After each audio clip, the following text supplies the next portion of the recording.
Hello, my name is Jasmine.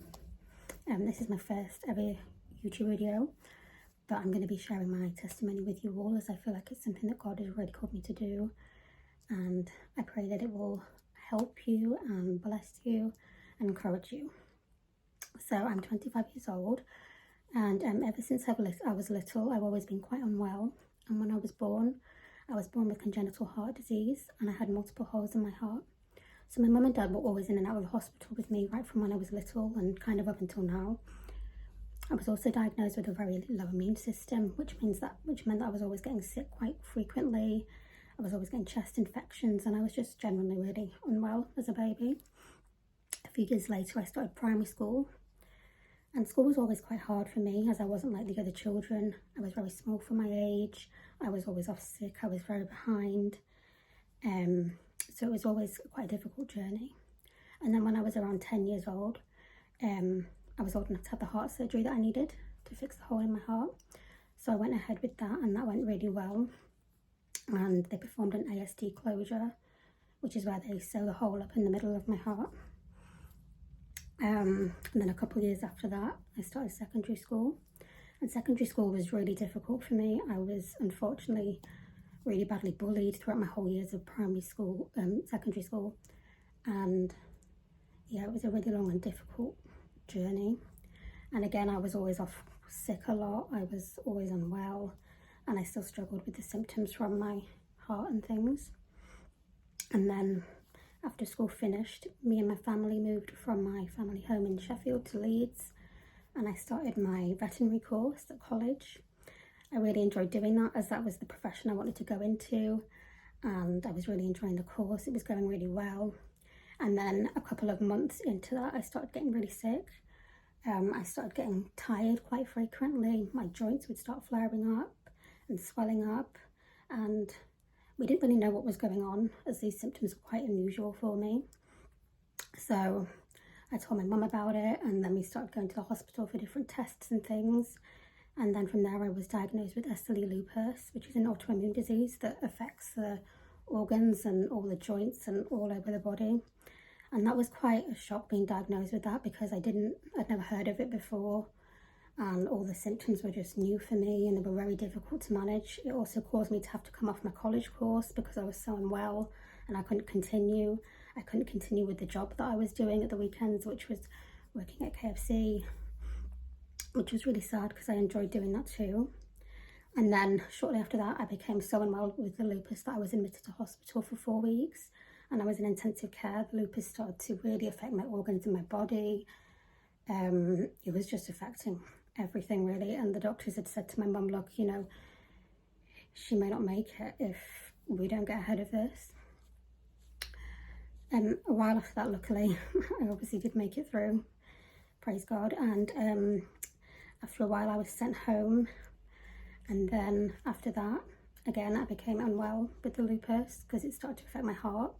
So my mitral valve of my heart started leaking, and again I needed open heart surgery. So I went into hospital to have that, and that was successful. It worked, they did that. And then, so yeah, hearing the doctor say that, you know, if she doesn't have this life-saving surgery to repair this bleed, I wouldn't make it. And hearing that was just so scary. I was really scared in that moment. There were so many other things going on in that resus room.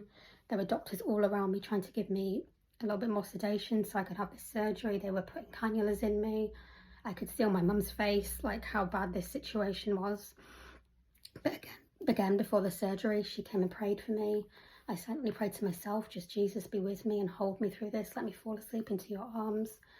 And obviously this surgery was successful. I'm sat here today telling the story because of God. And yeah, I'm still on a journey with my health. I still battle lupus and the chronic debilitating pain every day that comes with that. I still struggle with my heart symptoms, which are really difficult. I get fast palpitations every single day. I get breathless really quickly. So I'm not able to do a lot. So yeah, hearing the doctor say that if he couldn't repair this bleed was really scary. You know, I was just rushed out of another surgery into another one. It was just so much going on around me. I was just so frightened and scared, but even in that moment, I knew that God was with me. You know, just before I actually went into the surgery, my mum prayed for me and prayed over me, and we just really felt God's presence in that. I was silently praying to him that, you know, Jesus, just be with me in this, and let this surgery be successful. And it was. The reason I'm sat here today is because of him, because he saved me, because I nearly didn't make it. And my journey has been so hard, not just for me, but for my mum too, my whole family too. But through it all, though, I can honestly say that it has brought me so much closer to Jesus. It's brought me so close to him. It's taught me to just truly lean on him for everything, to trust in him, to just trust in his goodness, even in the worst of times. You know, even in that dark valley, just trust him and lean on him and hold his hand, and he will be right there. You know, I still struggle every single day with chronic pain. I still struggle with my heart symptoms. I'm not able to go out much. I'm not able to work. I'm not able to do the things that a normal 25-year-old my age can do.